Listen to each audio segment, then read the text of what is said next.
Welcome back to खबर 4 once again. Iqbal ने बहुत पहले कहा था, जरा नम हो ये मिट्टी तो बहुत जरखेज है साकी। 11 साल महक गुल भी पाकिस्तान की उन्हीं होनहार बच्चों में से एक है जो इस मुल्क का मुस्तकबिल है। महक इसी माह वर्ल्ड चेस ओलंपियाड में हिस्सा लेने के लिए रवाना हो रही है।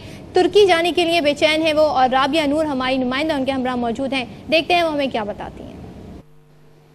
जी, मैं इस वक्त मौजूद हूँ महक गुल के पास। महक गुल हैं पाकिस्तान की रिकॉर्ड होल्डर, सबसे यंगेस्ट बच्ची हैं, 11 साल इनकी उम्र है और ये चेस खेलने जा रही हैं। चेस खेलती हैं ये, और इस्तांबुल में जो ओलंपियाड हो रहा है, 40वां ओलंपियाड जो है इस्तांबुल में चेस का हो रहा है, उसमें ये पाकिस्तान को रिप्रेजेंट करने जा रही हैं। इस वक्त भी महक जो हैं वो अपने वालिद जो कि कोच हैं चेस के, उनके साथ एक गेम लगाने में मसरूफ़ हैं। इनसे पूछते हैं, महक मुझे आप ही बताइएगा कि आप कब से खेल रहे हो बेटा चेस, और इतनी छोटी सी उम्र में आपने रिकॉर्ड बनाया, कौन कौन से कॉम्पिटिशन्स में आप गए हो? मैं अपने स्कूल वालों की तरफ से पहले गई थी, और फिर मैंने पंजाब में कॉम्पिटिशन हिस्सा लिया था। फिर मैं नेशनल खेलने गई थी कराची में, और अब मैं ओलंपियाड के लिए सिलेक्ट हुई हूँ। अच्छा, नेशनल में आपने विन किया था? मैंने अपने स्कूल वालों की तरफ से फर्स्ट आई थी, फिर मैं नेशनल में 5th आई थी, और फिर वो चैम्पियनशिप में जाब में हुई थी ना, उसमें मैं 3rd आई थी। अच्छा, मुझे महक ये बताएं, आप कब से खेल रहे हो? अभी आपकी उम्र 11 साल है, आप कब से खेल रहे हो चेस? मैं 6 साल की उम्र से खेल रही हूँ चेस। अच्छा, कहते हैं चेस जो है शतरंज दिमाग की गेम है, बहुत दिमाग लगता है एक मूव चलने में। कितना टाइम लेती हो आप कोई मूव चलने में, और कौन कौन से मूव आपको मुश्किल लगते हैं? मैं जो मुश्किल मूव्स होती हैं मैं उनमें सिर्फ 3 मिनट्स लेती हूँ, बाकी फिर फास्ट ही होती हूँ। अच्छा, मुझे ये बताओ कि आपने कैसे आप में शौक पैदा हुआ चेस खेलने का? मैं अपने पापा को अक्सर खेलते हुए देखती थी, तो उनको देख देख के मुझे भी शौक हो गया। ठीक है, इनके वालिद भी हमारे साथ मौजूद हैं, मोहम्मद जाहिद उनका नाम है, कोच हैं ये, शतरंज में कोचिंग करते हैं। इनसे हम जानने की कोशिश करते हैं, इनसे पूछते हैं कि आप कब से खेल रहे हैं चेस, और अपनी बच्ची को चेस की तरफ आप लेकर आए, तो क्या आपका बुनियादी तौर पे इशारा था? सबसे पहली बात तो ये कि मैं चेस खेल रहा हूँ, तकरीबन 16-17 साल से मैं चेस रेगुलर खेल रहा हूँ as a professional player.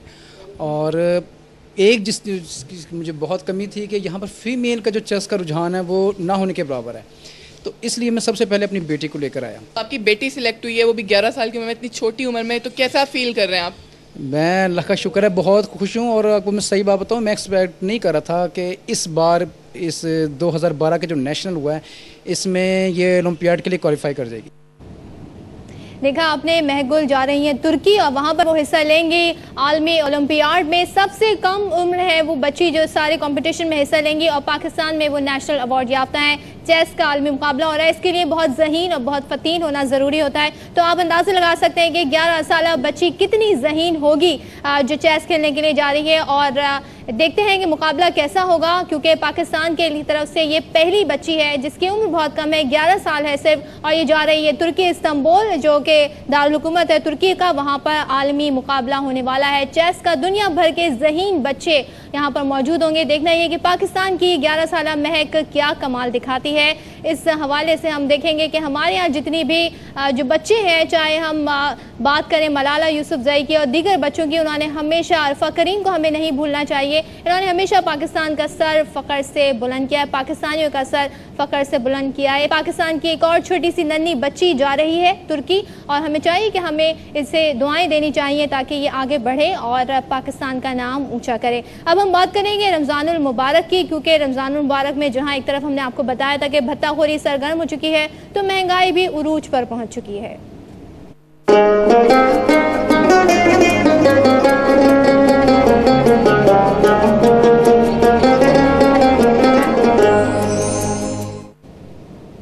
Ramzan की बात हो और खानों का जिक्र ना हो, जलेबी की बात करते हैं। जलेबी और रमज़ान का ऐसा लगता है चोली दामन का साथ है, और करीब करीब ये है कि हर अमीर और गरीब के इफ्तार और सहर की जीनत ये बनती है। जलेबी की तारीख है क्या, ये कहाँ से चली और पाकिस्तान कैसे पहुँची, ये बता रहे हैं डीजी खान से यासिर शेख। कुछ लोगों के नज़दीक जलेबी और रमज़ान का चोली दामन का साथ है। जलेबी करीब करीब हर अमीर और गरीब के इफ्तार और सहर की जीनत होती है। वो कहते हैं कि सहरी में जब तक दूध में भीगी जलेबियां ना खा लें, सहरी का मजा ही नहीं आता, या जिस अफ्तार में जलेबी ना हो तो वो अफ्तार ही क्या। वैसे तो जलेबियां सारा साल खाई और खिलाई जाती हैं, पर रमज़ान में इसकी खपत कुछ ज़्यादा ही होती है। हर मज़हब, हर कल्चर में परवान चढ़ती जलेबी की तारीख खोजिए तो इसका सिलसिला मुगलिया दौर से जा मिलता है। ज़रा और पीछे जाइए तो ये सिलसिला सरहदों के पार तक चला जाता है। ईरान में जलेबी की इब्तदाई शक्ल वाली मिठाई को जुलूबिया कहा जाता था, जिसे खास मौक़ों पर बनाया जाता था। अलबत्ता मोहम्मद बिन अल हसन अल बगदादी की 13वीं सदी में अरबी पकवान के तरीकों पर लिखी गई किताब में पहली मरतबा जलेबी का जिक्र तहरीरी शक्ल में मिलता है। इस किताब को अब्बासिया दौरे हुकूमत में मुरतब किया गया। जलेबी ने मुगलिया दौरे हुकूमत में ईरान से हिंदुस्तान का सफ़र तय किया। ये जलेबी ही थी जो ईरानी ताजरों, वहाँ की सकाफत और सियासी रिवायात के साथ साथ हिंदुस्तान चली आई। हिंदुस्तान के अजीम शायर मिर्ज़ा असदुल्ला गालिब के दौर में जलेबी ने दिल्ली से पूरे मुल्क का सफ़र किया, यहाँ तक कि पाकिस्तान भी चली आई। जलेबी अपनी हर दिल अजीज़ी की वजह से पाकिस्तान के हर सूबे, हर शहर और हर देहात के हर नुक्कड़े, हर कोने पर मिल जाती है। और तो और जिन लोगों को ज़ियाबतस का मरज़ लाहक है, अब उनके लिए भी शुगर फ्री जलेबियाँ बनने लगी हैं। शुगर फ्री जलेबियाँ होंगी कैसी, बनेंगी कैसे और मिलेगी कहाँ, ये जलेबी के दीवाने खुद ही ढूंढ निकालेंगे। कैमरामैन इलियास और नौमान के साथ यासिर शेख, ARY न्यूज़, डेरा गाजी खान। तो यकीनन जलेबी को देख के आपके मुंह में पानी ज़रूर आ गया होगा, लेकिन ठहरें, अभी आप मगरिब तक वेट करें और फिर अपना रोज़ा इफ्तार कीजिएगा। रमज़ानुल मुबारक का पहला अशरा महंगाई की बढ़ती हुई शरह के बायस खरीदो फरोख्त का अमल नहायत सुस्त रवी का है शिकार। पहला अशरा खत्म हो चुका है, दूसरा अशरा शुरू हो चुका है। शहरियों का है क्या गिला, क्या है उम्मीद कि आने वाले दिनों में उन्हें मिलेगा रिलीफ? तफसीलात बताएंगे लाहौर से आसिफ कुरैशी। आमतौर पर रमज़ानुल मुबारक के आगाज़ पर ही खरीदारी का अमल तेज़ हुआ करता, मगर इस बार महंगाई ने निचोड़ा आवाम को, तो दुकानों पर गाहक हैं बहुत ही कम और परेशान हुए पड़े हैं दुकानदार बेचारे। कारोबार बिल्कुल नहीं, 8 दिन से ना पट्टे का किराया कमा रहा हूँ, ना घर का खर्चा कमा रहा हूँ, कुछ भी नहीं हो रहा है, अपना खर्चा नहीं कमा सकता हूँ। गाहक का रुझान बिल्कुल नहीं है। उसकी वजह यह है कि एक तो महंगाई बहुत ज़्यादा है, दूसरे नंबर पर यह है कि लोड शेडिंग जो है वो बिजली जो है रुकती ही नहीं है, बार बार चली जाती है। खरीदार बेचारे भी कुछ हासिल करने को लगाते रहते हैं चक्कर कि शायद आ जाए कुछ हाथ शय सस्ती, मगर महंगाई है कि इन्हें भी मायूसी के सिवा कुछ नहीं देती। पहले अशरे में ही रेट डबल से भी मैं कह सकती हूँ 5% ज़्यादा है, तो इसलिए शॉपिंग नामुमकिन है और लगता है पूरा रमज़ान ऐसे फिरना पड़ेगा। रेट बढ़ते जा रहे हैं हर साल, इस साल भी बढ़ गए हैं खूब रेट। बस कोशिश कर रहे हैं कुछ ना कुछ बच्चों के लिए खरीद लें। चीज़ें खरीदनी तो हैं, रेट कम हो ज़्यादा हो, मजबूरी है, लेनी तो है चीज़।